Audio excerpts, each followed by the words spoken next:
Hello, Habit Mechanics. It's Dr. John Finn here. I hope you're having a fantastic week so far. In this episode, we're going to talk about chapter 12 of the Habit Mechanic book, which is called How to Start Me Power Conditioning. We've got some really practical insights that are really going to help you to think about your destructive habits and also your super habits. So I'm looking forward to getting into that. I'm also joined today by my friend and colleague, Andrew Whitelam. Andrew, how are you? Hi, John. Yeah, great to be here again on the podcast. And it's um, it's an unusual one today, I guess, because we're going to actually replay the audiobook version of chapter 12 in full within this podcast. I know we've been doing that on the shorter podcasts in recent times, but for this one, we're going to listen to the entire chapter two, which is great. I think it will really bring it to life even more for people. So I'm looking forward to hearing that and hearing more about the details of me power conditioning, which for me is really the first major idea or concept that the habit mechanic introduces that's so revolutionary. So really looking forward to that. And just talking briefly before we do that about the habit mechanic app. I know in recent podcasts we've been flagging that people signing up for that have really been it's been going well. More and more people are signing up for the free version, but there's some big news coming soon. New features are going to be rolled out in the habit mechanic app which will make it even more powerful. Yeah, so we've been working on lots of behavioral science backed, habit science backed tools, um, training, coaching, courses, all those things that are going to make it super easy for people to build better habits. And we're making those available in the app pretty soon. I would say that within the next month, they will be available. So into mid-July, we're going to launch it, and we're putting a 90-day program together at the moment, which will be the backbone of that new supercharged toolkit. So the people that are signed up in the free version of the app, and the app is completely free to download and to start using right now. It's in the App Store, it's in the Google Play Store. The people that are in the app are going to get some special offers when we launch that program. They're going to be able to access those features before anybody else, and also take advantage of lots of other exciting opportunities that we're using, that we're going to make available rather, to ultimately make it easier for people to be at their best, because that's our mission, and you can be part of that journey as well. So if you haven't already downloaded the app, please do, and then we'll be able to give you access to those special offers when they come online. Yeah, that's fantastic. I mean, I think anybody who hasn't already done so, as you say, they should absolutely download the Habit Mechanic University app and start using it. There's some great features in there already, but it's so exciting to hear that, yeah, that there's even more coming. And I suppose, John, this really will be all the insight, all the tools from the Habit Mechanic in your pocket. Yeah, so it's a habit coach in your pocket, and the book is a fantastic resource. But when you plug in the power of digital functionality, it makes it easier to activate more of the 9 action factors, which are at the heart of how we help people to build better habits so they can be at their best. So, from live training sessions, life challenges, ongoing 90-day challenges, making the tools in the Habit Mechanic book digital so you can actually input your data, see your progress, easily update, tweak, and refine, um, easily access key insights from the book in bite-sized formats, and so on and so forth. So just making it easier for people to go on that journey, to engage in the knowledge, to practice the skills, and ultimately to form long lasting, powerful new habits that help them to be at their best. And, not just yourself, but I think the app makes it really easy to help others to be at their best as well, whether you're a coach or you're an organization. So yeah, really, really powerful. It's taken us a long time to put together, and I've been using it, and it's already sharpening up my ability to manage my own behavior, which I thought was already in pretty good nick, but it's taking it, feels like, to another level. Okay, great. Well, so chapter 12 then, how to start me power conditioning. John, lead us into it if you would. We're going to hear about an important tool that you introduce in this chapter, specifically the 8-brain test. And as I say, we're playing this one in full. Lead us into it if you would, John. Yeah, so I'd really encourage you to make some notes in this chapter because it's at its heart, it's about intelligent self-watching. And if you make notes, you're going to get more out of it. Try to highlight the area where you want to make the biggest improvement and then follow the guidance as to where you can learn more about that area within the rest of the habit mechanic book. So this is chapter 12, how to start me power conditioning. Chapter 12, how to start me power conditioning. To start identifying some of your unhelpful habits, I want you to do some intelligent self-watching. This simply means thinking about yourself in a focused and systematic way so that you can precisely identify your unhelpful behaviour. This can be difficult to do because you are designed to run on habits. Self-watching is like switching on a CCTV camera that monitors your thoughts and actions. To help you do this, I have created a short 8-brain test. There are no right or wrong answers. This is just about what you think about yourself right now. The more you practice self-watching exercises like the 8-brain test, the better you will become at understanding yourself. I complete this type of test about once a month to help me stay on top of my 8-brain. The more I practice intelligent self-watching, the better I get.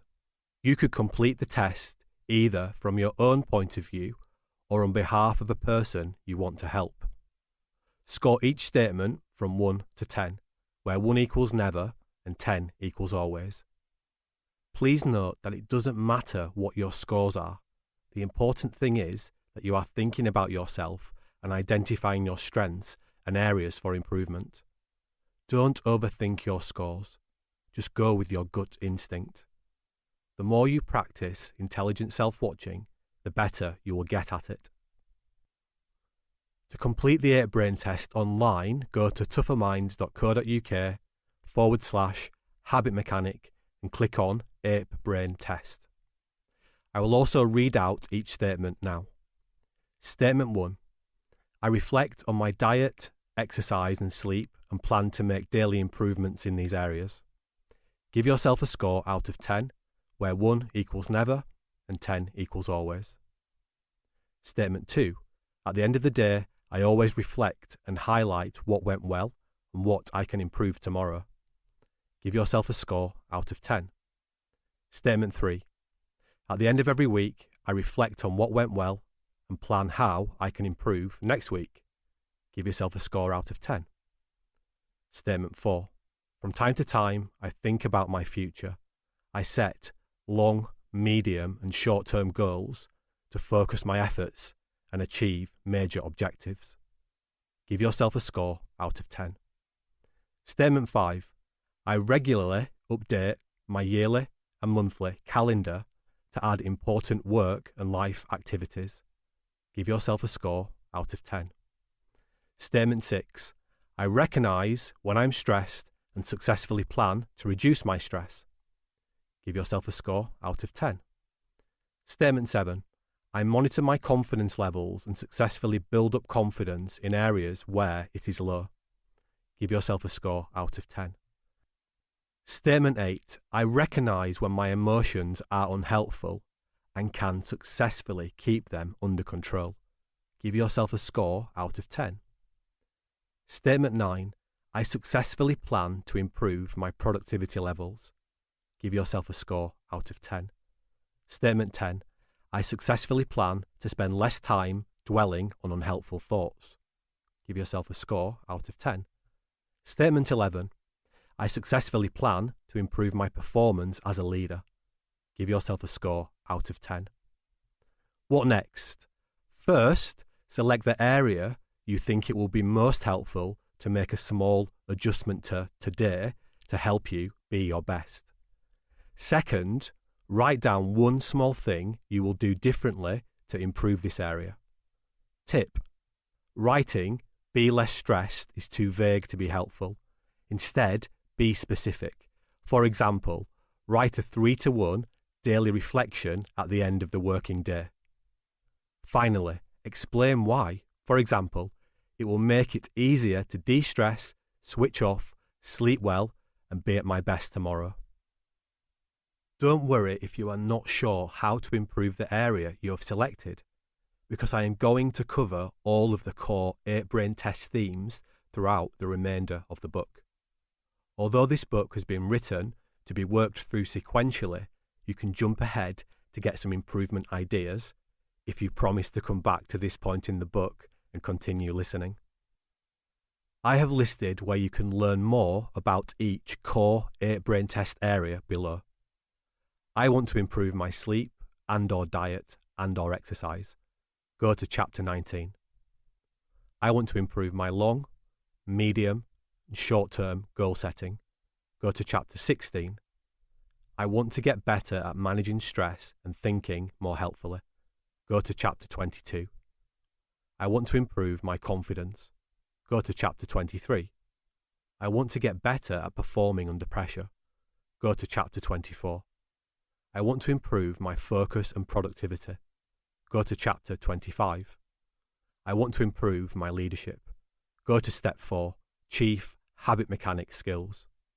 If you do jump ahead, remember that the key to habit mechanic success is learning how to build sustainable new habits. Knowing what you need to do is very different from doing it. For the remainder of this section of the book, step 2, and the beginning of the next, step 3, I'm going to really get under the hood or bonnet of what it takes to develop more new, sustainable, helpful habits. But first, I want to finish this chapter by introducing a concept called the Me Power wish list. By taking the 8 brain test, you will have identified the most significant challenge or challenges or problem or problems your 8 brain poses in your life right now. If you complete it again next month, the scores might be different because your life circumstances and habits might be a little bit different. You may now want to begin creating your Me Power wish list. This is a list of all the small, new helpful habits you would like to build and changes you would like to make based on your 8 brain test results. Your Me Power wish list. Create your list where it is most helpful for you. For example, a notebook, Word file, phone note. Please remember it's only realistically possible to make one tiny change or build one tiny new habit at a time. This is a wish list for a reason. Nobody has the resources to make all the changes they want at once. I have a list of daily, weekly, and monthly habits I developed over many years that started on my Me Power wish list and are now cables in my brain. Remember, knowing, knowledge, to doing, skill, to habit. Example, Me Power wish list. Daily, 6:30 a.m. run. If this sounds too difficult, you could go for a 5-minute walk instead. Core exercises, 40 push-ups and 40 sit-ups. If this sounds too difficult, you could start with 1 push-up. Stretch. Post my daily tea plan in my Habit Mechanic app. Willpower boosters, for example, 1 fewer check of my phone, apps off my phone off, no news during the week, no emails at night. Learn more in chapter 25. Drink 2 litres of water per day. Aim for approximately 8 miles of running and/or walking per day. End of day positive reflection / expressive writing. Learn more in chapter 22. Complete my Me Power weekly wall chart goals for the day. Learn more in Chapter 18. Weekly, structured weekly reflection. Learn more in Chapter 36. Plan week ahead using brain states method. Learn more in Chapter 25. Create my Me Power weekly wall chart. Learn more in Chapter 18. Monthly, habit review. Learn more in Chapter 17. Future ambitious meaningful story review. Learn more in Chapter 16. Team Power leadership review. Learn more in Step 4. Next, let's think about what happened in your brain as you were completing the APE brain test. Well, that was Chapter 12, How to Start Me Power Conditioning, played in full for you here on the Habit Mechanic podcast. And in a few moments, John, we're going to talk about that in detail, drill down into the idea of intelligent self-watching and why can't we see our unhelpful behavior. We're also going to talk in detail about a very important tool you introduced in the chapter, the 8-brain test, and some of the potential shocking results it might reveal for people, and then talk about how one tiny step at a time we can start improving. Before we do that, though, just a word about your certified habit mechanic coaching program. I understand now all places on that have been taken. Yeah, so we've sold out. No space available, unfortunately, which is really exciting. People are actually starting to qualify now, and that's also opening up lots of exciting opportunities. We know traditional coaching doesn't work. It's not fit for purpose. It's not designed to change people's behavior. And that means that we might be able to help people to know what it's a better idea to do, but it doesn't help them to do it in a sustainable, long-lasting, impactful way. What we help certified habit mechanic coaches to do is to understand how they can actually help their clients, their people, their teams, their organization to build and sustain more helpful habits. So yeah, we've sold out, which is fantastic. Brilliant group of people working on that program at the moment and starting to help others to become habit mechanics. We will release some more slots later in the year. So if you are interested, if you do want to take advantage of this, and I suppose there's twofold thing here. One is if you're a coach, if you're a consultant, we help you to create a 90-day bespoke 90-day program for your clients. And we know that coaches, consultants can easily earn over £100,000 a year selling these services. So this is not only great for helping others to actually be at their best, but you can have a really nice lifestyle off this as well. Get away from that 9 to 5, have really flexible work that will make it work for you. If you're an organization, we see that when we actually help our people to build better habits, that we quickly improve engagement, happiness, and performance by over 25% in 90 days. I'll explain exactly how we measure that if you want to know. But straight away, that means that your organization is saving hundreds of thousands up to millions of pounds very quickly, because people just get rid of those destructive lines, and that adds up to people thinking and doing more things that are helping them to be at their best. So that's the power of habits. So if learning to become a certified habit mechanic coach sounds interesting to you, just get in touch. We'll send you more details. We can add you to our waiting list, and then when places become available, we can let you know. Okay, well, that's certainly great news for people who've missed out this time. And yeah, as you say, John, they should certainly try to get themselves on that waiting list for when you do reopen that certification. Great to hear. Okay, then, John, on with chapter 12. Unusually, we've just heard it in full, but that's great for this podcast.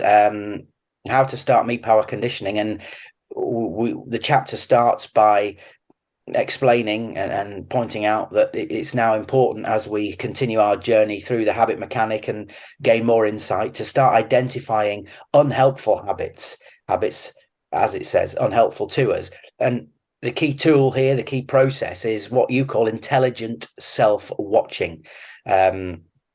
Again, you talk about that being a focused, considered way of doing that. Why is that so important? Why is it important that it's a deliberate, specific process? Why can't we just see and just notice, the things we're doing that are not helpful to us and are bad for us, I suppose?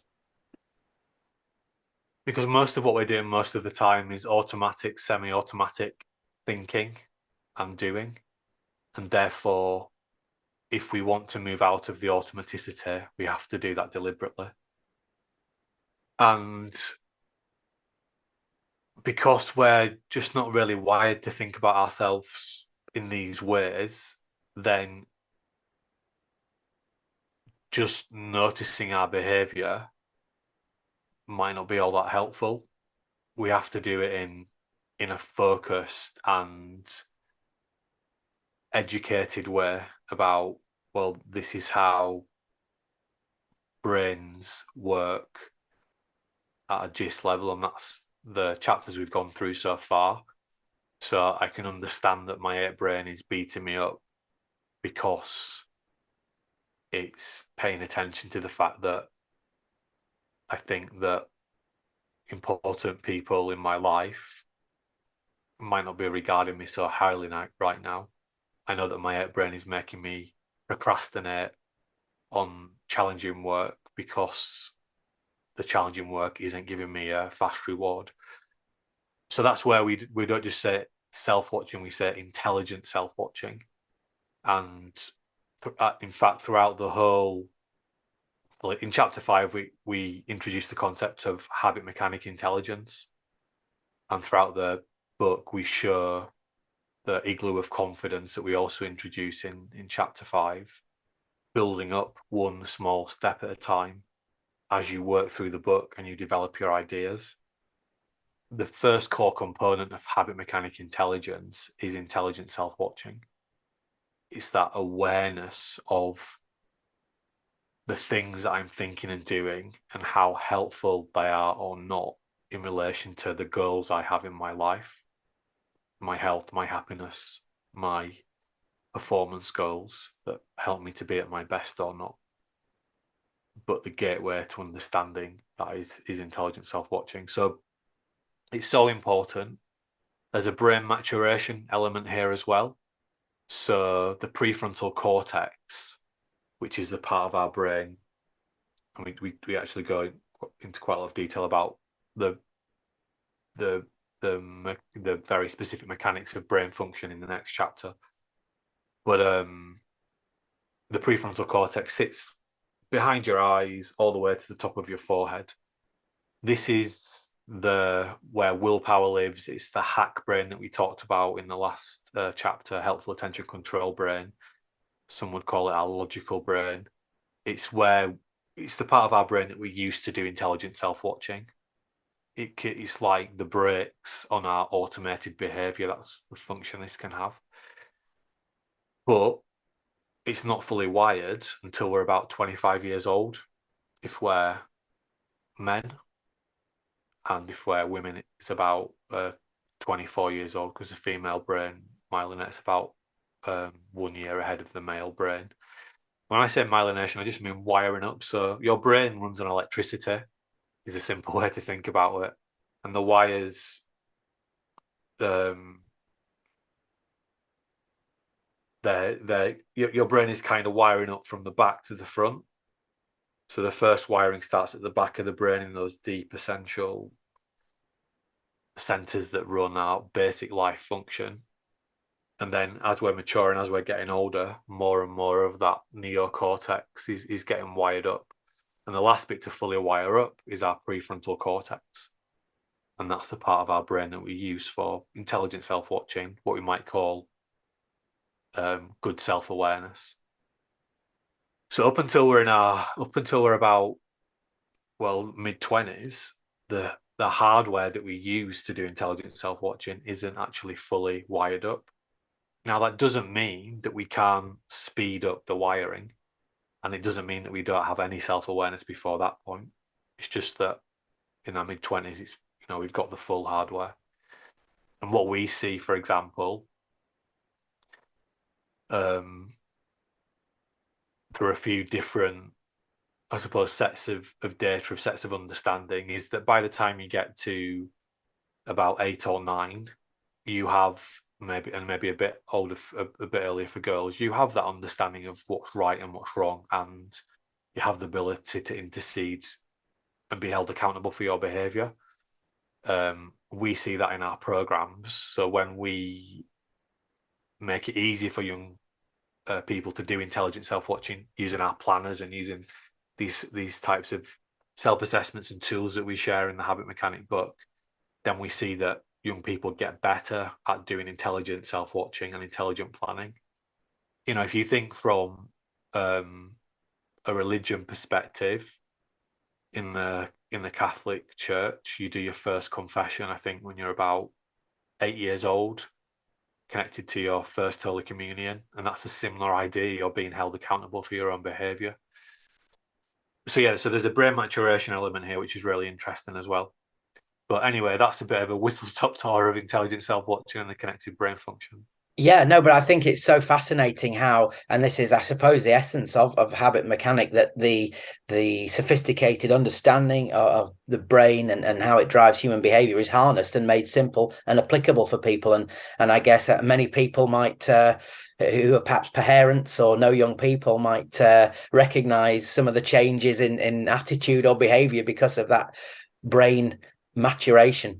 They're growing up, I suppose, in simple terms, and it is fascinating. But of course, this now, the brain state, the consequences of this, if you like, are now what we're talking about, to harness and understand, so we can improve and identify our unhelpful habits, and of course start developing new helpful habits. So part of this chapter then, to undertake intelligent self-watching, you introduce this really significant tool, which I know has been on the Tougher Minds website for a few years now, so people can get an introduction to it, and it's also a fantastic resource. This is the APE brain test, really important tool, and gives us so much insight. Tell us more about that APE brain test, John, please.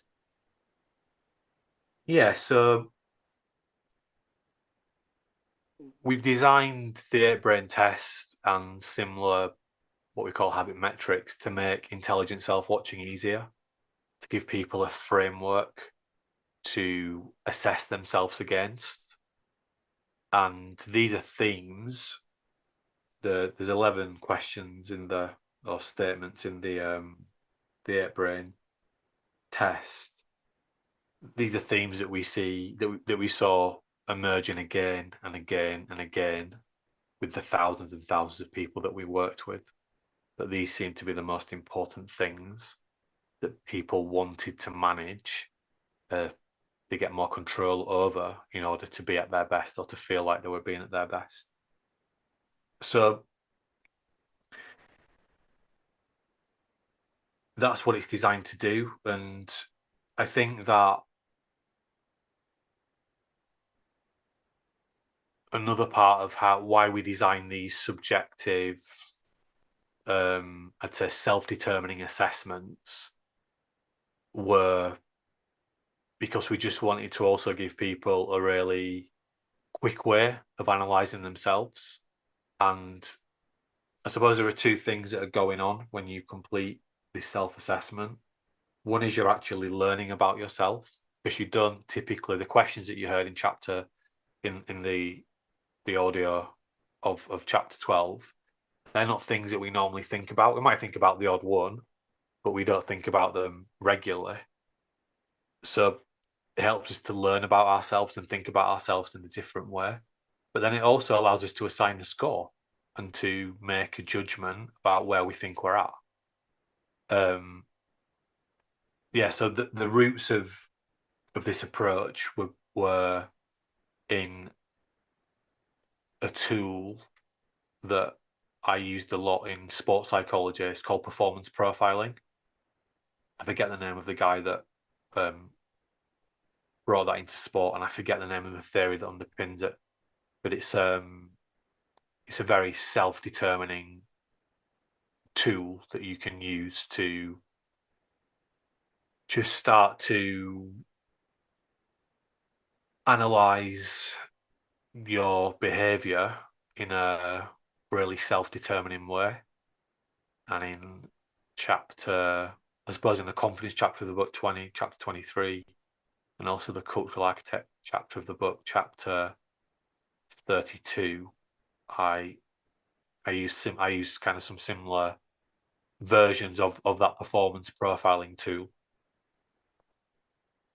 That approach I found was far more powerful than psychometrics. Psychometrics are self-determining. They suggest that they can predict your behavior, that they know something about you, that they somehow have an insight into your soul, into your destiny, and into your future. And we just know that's just not true. And although I would say if psychometrics have any benefits, it gets you thinking about yourself. But it gets you thinking about yourself in sort of a smoke and mirrors way, and a little bit of a potentially threatening way, because you don't really know what the questions are that you're being asked. And then you get this interpretation that's supposed to be predictive somehow of your future behavior, which isn't very helpful. So we know that if we want to be at our best in this challenging world, we have to develop that growth mindset, as Carol Dweck would call it. We call it the habit mechanic mindset.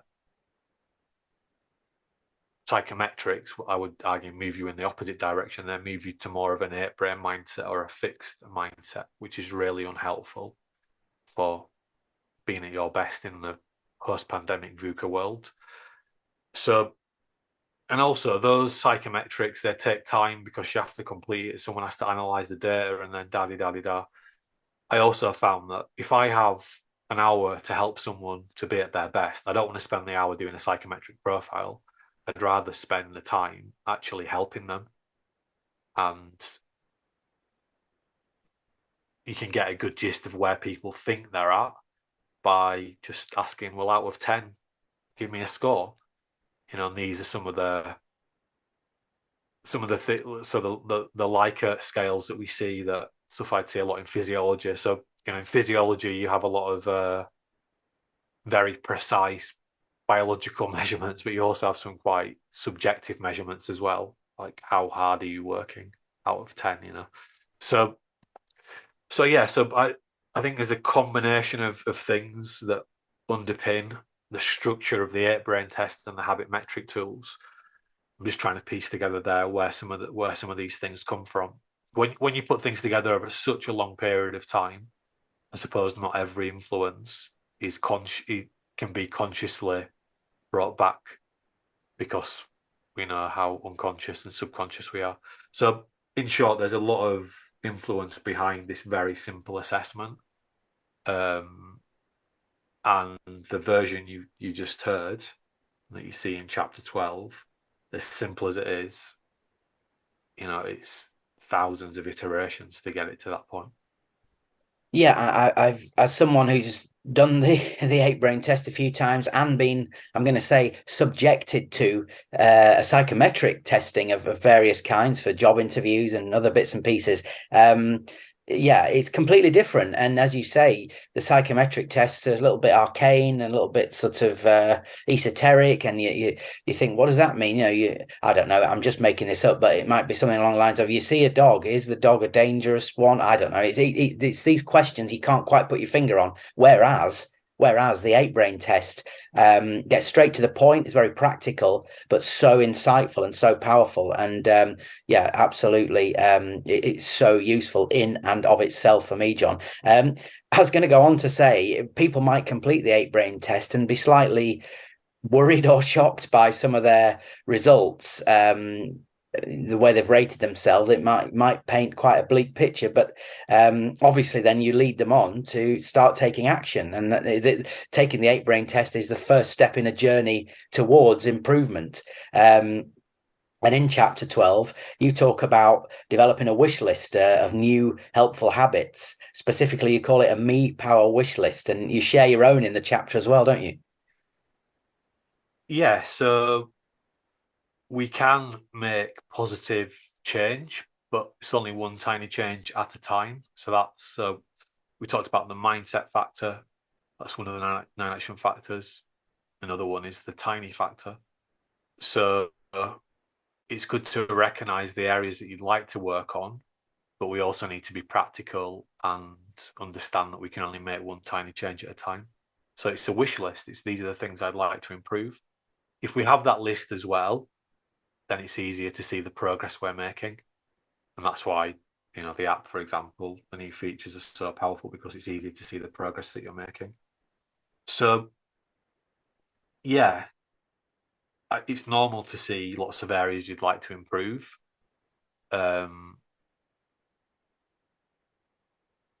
Often, lots of those areas are interconnected. So improving one will have positive knock-on effects for others. And also, these are evergreen intelligent self-watching and intelligent planning tools. So they're never designed to be used once.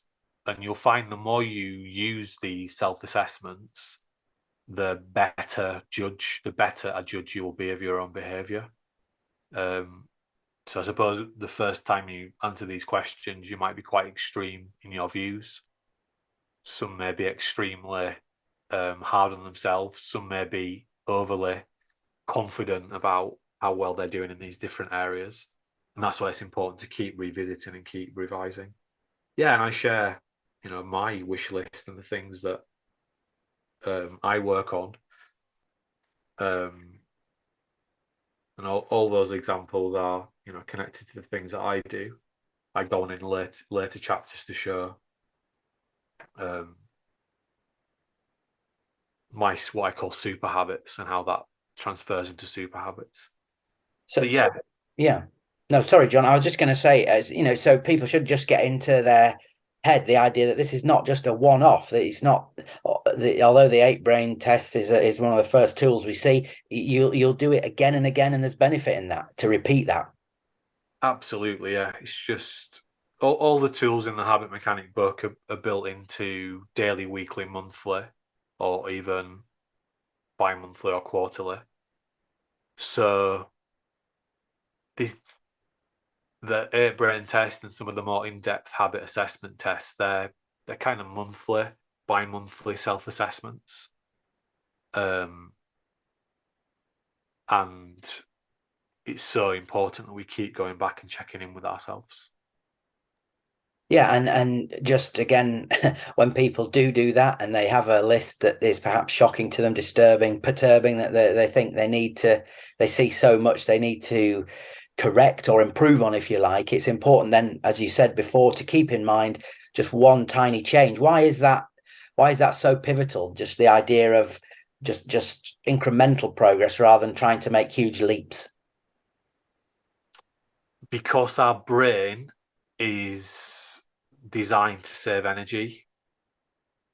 So it likes doing easy things that don't cost a lot of energy, and conscious thinking takes a lot of energy. So I'd say the default rule with making a successful change. So let's say I've set myself a goal. I want to do 50 press-ups every day, and it's not working. I did 50 at the start on Monday, but now it's Friday and I haven't done any since. The key thing to do is to make it easier. So instead of doing 50, just start with one. So I'd say that's one of the probably the most important rule to spark positive behavior change. Make the behavior easier to do, if you're struggling to make change. Yeah, and just in case, I think it's worth pointing out, John, if people perhaps skim chapter 12 and see your Me Power wish list, we've got quite an impressive start to the day in terms of physical exercise, running, and then some core work and stretching. That's your physical routine, and that's because you've developed that over time, and it works for you. Is that fair to say? Yeah, absolutely. These are not just You're not asking people to suddenly start training for the Olympics. No. These are neurons in my brain, as all habits are, good and bad, that have developed over a long period of time. Right now, actually, I've hurt my calf, so I can't actually run. So I've been walking in the morning, trying to run a little bit. So yeah, it's again, rather than do nothing, I'm still trying to go out and do something. So yeah, all these things have built up over time, and that's the key. Once you build a habit, it becomes pretty automatic. So you can then build the next one on top of that. But you know, I'm going on holiday in a few weeks, and then when I come back, some of these habits have been interrupted. So I'm going to have to consciously reactivate them again. And that's always the number one list on my priorities, to make sure that I nail my own best habits. Because if I can do that, then the next item on the list and the next one of my priorities are going to be easier to deliver on. Yeah, well, I'm sure anyone listening to this podcast and who's read chapter 12 and who's listened to chapter 12 will now understand the importance of building their own Me Power wish list and starting the journey of building new helpful habits one tiny step at a time. John, thanks for your time on this podcast. It's been another fascinating one. Just a message to everyone listening, please don't forget to like us, to subscribe on the podcast platform of your choice. By all means, leave a comment, and a 5-star review would, of course, be fantastic. So thank you for your time. Thank you for listening. John, anything you'd like to say in closing? I would just say, if you haven't already, complete the 8-brain test in chapter 12. Pick an area to work on and just start to work on it. And you will, if you put the energy into it, the effort into it, you will make some progress. And then make a note in a month's time to come back to it again.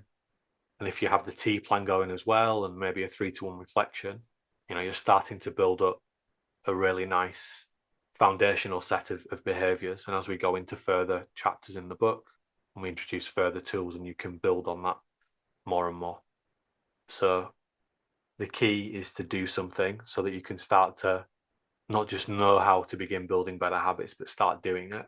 And remember, you're only ever one habit away.